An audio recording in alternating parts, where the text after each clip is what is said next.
पंज वड के।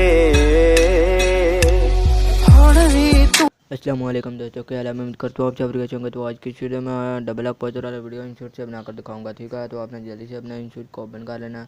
इंशॉट को ओपन करने के बाद आपने उस फोटो वीडियो को सिलेक्ट कर लेना जिस पर आपने डबल अप पोज वाला स्टेटस बनाना, ठीक है। तो मैंने अपने वीडियो को सिलेक्ट कर लिया, ठीक है। अब आपने मोड में जाना है। फिर मोड में जाने के बाद आपने अपने डाउनलोड फोल्डर में जाना है, ठीक है। डाउनलोड फोल्डर में जाने के बाद आपने डबल एक्सपोजर वाला जो है ना इफेक्ट आपने वो सेट कर लेना, ठीक है। आपको इसका लिंक जो है लिंक डिस्क्रिप्शन से मिल जाएगा, तो आप वहाँ से इसको डाउनलोड कर सकते हैं। तो यहाँ पे आपको क्रोमा की नज़र आ रहा होगा, यहाँ पे क्लिक करना, यहाँ पे आपने ग्रीन स्क्रीन पे सेलेक्ट करना। ग्रीन स्क्रीन पर सेलेक्ट करने के बाद आपने शो कर देना, ठीक है।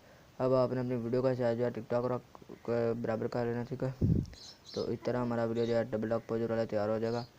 तो मैं उम्मीद करता हूँ आज की वीडियो आपको अच्छी लगी होगी। वीडियो अच्छी लगे वीडियो को लाइक करें, चैनल को सब्सक्राइब नहीं करते चैनल को सब्सक्राइब करें। मिलते हैं अगली वीडियो में, तब तक के लिए अल्लाह हाफ़िज़।